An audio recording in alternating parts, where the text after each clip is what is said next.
Ça y est, le tribunal vient de publier les recommandations pour les augmentations de loyer en 2025 et je vous le dis, ça va crier fort. Il s'agit de la hausse la plus élevée en plus de 33 ans jamais proposée par le tribunal qui était anciennement la Régie du logement. La plupart des locataires actuels n'auront jamais connu une hausse aussi élevée que celle proposée actuellement.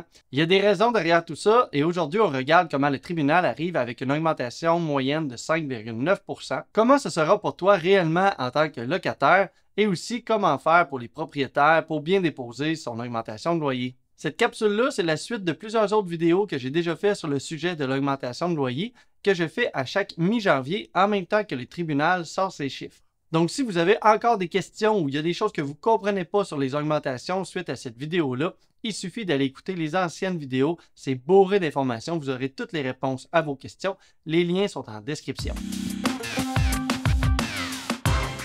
Salut tout le monde, ici Rémi. Pour ne rien manquer de ce qui se passe au niveau de l'investissement locatif au Québec, abonne-toi à la chaîne et si tu apprécies ce genre de contenu-là, tu peux aimer la vidéo. Ça m'aide énormément.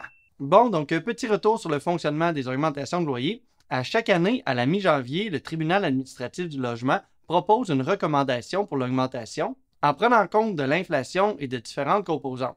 Cette année, l'augmentation moyenne proposée est de 5,9%. Évidemment, c'est élevé et plusieurs locataires vont faire le saut, c'est normal. Ça veut dire que si ton loyer est actuellement, disons, à 1 000 $, eh bien, il va passer à 1 059 $ par mois, soit une augmentation de 708 $ par année. C'est pas rien. En fait, la plupart des locataires vont vraiment faire le saut parce que leur augmentation sera bien plus élevée que ce 5,9%. En fait, la moyenne réelle va tourner autour de 6,5 et de 8,5%. Et il y en a plusieurs qui vont même être beaucoup plus haut que ça, et voici pourquoi. La première chose qu'il faut savoir, et je le répète à chaque début de capsule sur le sujet, c'est que le 5,9% proposé par le tribunal, c'est une proposition, une recommandation, et ce n'est pas du tout une obligation. En tant que propriétaire, tu peux très bien décider de faire une augmentation du double ou de ne pas du tout faire d'augmentation, c'est ton choix. De l'autre côté, en tant que locataire, si tu te fais arriver avec une hausse de 100% et que tu l'acceptes, c'est ton choix. Comme sûrement tu serais bien content si ton propriétaire ne te fait pas de hausse cette année.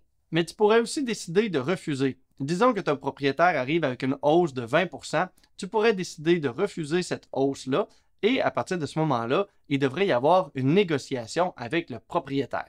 Donc jusqu'à maintenant, le tribunal et la recommandation de 5,9% n'ont rien à voir dans l'augmentation de loyer. Par contre, si jamais pendant la négociation avec ton propriétaire, vous n'arrivez pas à un chiffre mutuel qui vous convient, eh bien c'est à partir de ce moment-là que le tribunal devra intervenir. Là où le chiffre du tribunal devient important, c'est qu'il faut prendre ça comme le minimum légal que le propriétaire a le droit d'exiger en tant qu'augmentation. En gros, et là j'en conviens, je vais mettre quelques détails de côté, mais ça veut dire que si jamais ton propriétaire arrive cette année avec une augmentation de 5,5%, tu ne peux pas vraiment refuser. En fait, oui, tu vas pouvoir refuser. Par contre, vous allez devoir aller devant le tribunal administratif du logement et à partir de là, c'est le tribunal qui va fixer le loyer. Et devant le juge, vous allez probablement vous faire dire que le loyer va augmenter de 5,9%. Donc, non seulement tu ne seras pas gagnant sur l'augmentation du loyer, mais en plus, le locataire va devoir rembourser les frais d'ouverture de dossier à la régie. Bref, en tant que locataire, tu ne seras certainement pas avantagé de vouloir aller contester une offre d'augmentation de loyer qui se retrouve dans les chiffres proposés par le tribunal. Donc, la première chose, c'est que l'augmentation recommandée par la Régie du logement, il faut se souvenir que c'est une augmentation proposée et non pas une obligation. La deuxième chose, c'est que le chiffre réel qu'on voit partout, le fameux 5,9%, ce n'est pas du tout le réel que chaque locataire va avoir. En fait, il faut savoir que le 5,9%, c'est d'abord le minimum. La plupart des gens vont être augmentés plus haut que ça.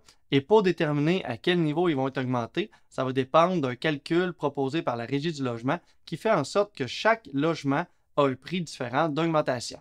Regardons ensemble le calcul qu'un propriétaire doit faire pour connaître le minimum légal que le tribunal lui permet. Pour notre exemple, on va prendre un quadruplex avec 4 loyers à 1 000 $ chacun. Je mets ici des chiffres fictifs, mais vous allez comprendre le principe. Pour arriver à notre calcul de 5,9, voici ce qu'il faut faire. Dans les différentes cases, on va écrire les mêmes chiffres. C'est-à-dire qu'on ne met pas d'augmentation pour nos taxes municipales ou scolaires, pas d'augmentation pour nos assurances, pas de dépenses d'entretien ou de rénovation dans le logement. Bref, avec aucune augmentation de dépenses de la part du propriétaire, on arrive quand même à 5,7% d'augmentation. Mais clairement, toutes les dépenses sur un immeuble augmentent, donc le propriétaire doit inscrire ses dépenses relatives avec l'année passée dans ce document-là pour arriver avec un chiffre réel. Voici donc la réalité avec des chiffres arrondis pour un de mes immeubles. Les taxes municipales ont augmenté de 2,4 %, donc on est à 4 608 $. Les taxes scolaires ont augmenté de 3 %, donc on est rendu à 463,50 $. Les assurances ont bondi de pas moins de 10 %, donc on est rendu à 4 400 $. En entretien, j'en ai eu pour 1 200 $, donc j'ai changé des poignées, j'ai fait faire de la peinture, il y a des gens qui sont venus, bref, il y a eu plein de petites choses à faire. J'ai aussi eu des services comme la pelouse et la neige, tout ça j'en ai pour 1 400 $, et ça s'arrête pas là les dépenses. J'en ai aussi eu pour 3 000 $ d'asphalte pour refaire une partie du stationnement, et j'ai refait une salle de bain d'un logement pour 8 000 $. Voilà, en indiquant tous les chiffres réels, j'arrive à une augmentation de 10 %, ce qui fait que le loyer va augmenter de 1 000 $ à 1 101 $. Et comme j'ai dit, ça c'est le minimum que les tribunaux vont permettre parce que c'est directement tiré de la grille de fixation des loyers proposée par le tribunal. Donc on arrive avec une augmentation de 101 $ par mois ou une augmentation de 1 212 $ par année, c'est pas rien. Donc, en tant que locataire, il ne faut pas être surpris si les chiffres d'augmentation de cette année sont élevés. C'est tout à fait normal et ce n'est pas la faute des propriétaires, ni même la faute du tribunal. C'est tout simplement à cause du système capitaliste dans lequel on vit. En fait, l'inflation diminue le pouvoir d'achat, tout coûte de plus en plus cher et ton loyer augmente aussi de plus en plus vite. Maintenant, troisièmement, en tant que propriétaire, assurez-vous d'avoir un dialogue avec vos locataires, de discuter de l'augmentation et de présenter les chiffres s'ils vous les demandent. Vous n'avez rien à cacher, l'argent, ça ne devrait pas être tabou, même avec vos locataires. Présentez les vrais chiffres et rappelez toujours que les augmentations servent à entretenir l'immeuble et à s'assurer d'avoir une bonne qualité de vie pour les locataires. Et là, il y a probablement bien des locataires qui vont chialer, mais en tant que propriétaire, je rappelle que c'est important de toujours augmenter du minimum de ce que le tribunal permet. Si vous voulez garder votre immeuble rentable et aussi s'assurer de maintenir sa valeur dans le temps, vous ne pouvez pas vous permettre d'augmenter moins que la proposition du tribunal. Voici maintenant quelques informations générales à propos des augmentations. Il faut se souvenir que l'augmentation doit être présentée entre 3 à 6 mois avant la fin du bail. Donc ici au Québec, comme la plupart des bails se terminent au 30 juin, ça veut dire qu'il faut présenter pour la plupart des gens l'augmentation entre le 1er janvier et le 31 mars. Si on est en dehors de ces dates-là pour ces gens-là, eh bien l'augmentation n'est tout simplement pas valide. Quand tu reçois un avis d'augmentation de loyer, en tant que locataire, tu as 1 mois pour répondre à cet avis-là. Si tu ne réponds pas d'ailleurs, eh bien, ça va être automatiquement accepté et resté. Donc, tu vas avoir le logement pour la prochaine année, mais avec l'augmentation proposée par le propriétaire. Donc, si tu ne veux pas nécessairement cette réponse-là, oui, tu peux choisir accepter et rester, mais tu peux aussi choisir refuser et quitter, et tu peux choisir la réponse refuser et rester.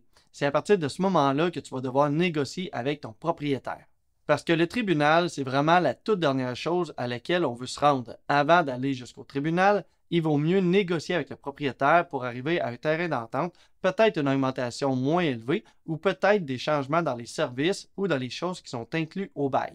Aussi, il faut savoir que si tu ne reçois pas d'avis d'augmentation de loyer, eh bien ton loyer se renouvelle automatiquement avec les mêmes termes, donc avec pas de hausse de loyer. Mais ça veut aussi dire que si jamais tu ne reçois pas d'avis d'augmentation de loyer et que tu veux quitter, eh bien tu dois en aviser ton propriétaire dans les bons délais parce que sinon ton bail va se renouveler automatiquement.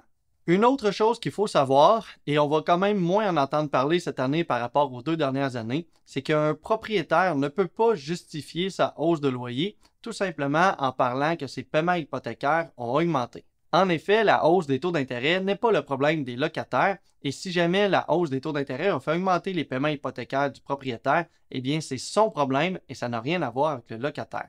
Donc il ne peut pas te refiler une augmentation avec cet argument-là.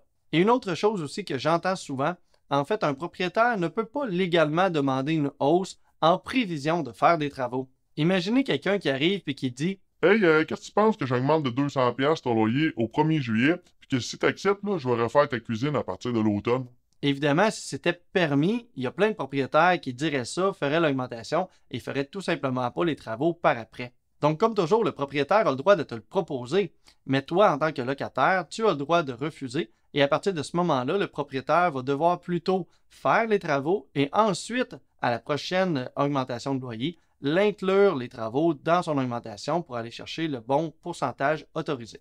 Donc voici la grille avec des chiffres moyens proposés ici. Souvenez-vous que ce sont des propositions et des moyennes et que la réalité pourrait changer pour vous. Pour un logement non chauffé, non éclairé, on parle d'une hausse minimale de 5,9 %. Mais dans la réalité, les dépenses vont avoir augmenté et ça tournera bien plus souvent autour de 6,5 %. S'il y a eu des travaux, ça pourrait même monter à 8,5 %. Fiez-vous à cette base pour comprendre si le propriétaire est en train d'abuser du locataire en faisant des hausses déraisonnables ou non. Mais surtout, ayez des discussions entre locataires et propriétaires et souvenez-vous que les loyers, ça augmente. Dites-moi dans les commentaires de combien vous allez augmenter vos loyers ou de combien vous avez reçu un avis d'augmentation de loyer. Si tout le monde écrit ces chiffres, on va arriver à faire une moyenne réelle sur le terrain. Il faut se rappeler une chose, oui, avoir un toit sur la tête est un besoin de base, mais le prix du loyer, comme tout le reste dans la vie, augmente. Cette année, pour un locataire, la hausse va être d'environ 6 %, mais pour les propriétaires, ça augmente souvent bien plus que ça. Donc, dans les deux cas, c'est des hausses qui sont quand même élevées et il faut les prendre en considération. Et aussi, au-delà de la grille de fixation du loyer, des loyers, c'est un bien de consommation et ça augmente avec l'offre et la demande comme tout le reste. Tant qu'il y aura des locataires qui sont prêts à payer le prix affiché par les propriétaires, eh bien, les loyers n'iront pas en diminuant. C'est une réalité qu'il faut accepter. Prenons par exemple à Drummondville, dans la dernière année, on a vu une hausse des loyers beaucoup plus importante que le 6 % qu'on voit ici. En fait, Drummondville a subi une hausse d'environ 14 % de ses loyers. On est à près de 12 % à Québec d'augmentation et à 8,5 % à Sherbrooke. Donc on voit que les chiffres réels sur le terrain sont souvent bien plus élevés encore que même ceux que propose la Régie du logement. Et ces hausses de loyers sont là pour rester. À partir de là, il y a peut-être certains locataires qui vont devoir faire des efforts dans leur budget pour pouvoir y arriver. Ça fait partie de la vie. Quelques petits trucs si jamais le loyer commence à être vraiment serré, eh bien, ça pourrait être de couper dans d'autres dépenses tout simplement. Ça pourrait être aussi de diminuer la taille du logement ou de prendre un colocataire pour payer une partie du logement avec vous. Mais souvenez-vous aussi que ça pourrait être aussi de déménager dans des endroits où les loyers coûtent moins cher. Dans mon coin, par exemple, c'est encore possible d'avoir un 4,5 neuf à partir d'un montant d'environ 1 300 $. On est loin des chiffres de Montréal. Donc, si vous êtes à Montréal et que vous êtes étouffé par votre 4,5 qui coûte maintenant 2 200 $, eh bien, peut-être que de déménager va vous aider financièrement. Mais la meilleure solution que je peux vous donner pour faire face à cette hausse des loyers et des prochaines à venir à chaque année, c'est de réussir à augmenter votre valeur sur le marché. Formez-vous, devenez le meilleur dans ce que vous faites et vous aurez des augmentations de loyer. Et là, je ne parle pas nécessairement ici de travailler plus fort, mais je parle surtout de travailler plus intelligemment. En faisant des choses comme ça, vous irez chercher une augmentation plus élevée que la hausse que vous subissez sur votre loyer. Donc, au final, vous en sortirez gagnant. Et je ne parle pas ici de débuter un deuxième travail qui va aussi échanger votre temps contre de l'argent. Je parle ici de commencer la construction d'un pipeline d'argent qui fera en sorte que vos efforts actuels vont vous récompenser tout au long de votre vie. Si tu veux en apprendre plus sur les augmentations de loyer, tu peux écouter les vidéos des dernières années. Et je rappelle que le meilleur moyen de m'encourager, c'est de continuer à m'écouter, mais surtout de partager mes vidéos. Merci de votre écoute et bon succès.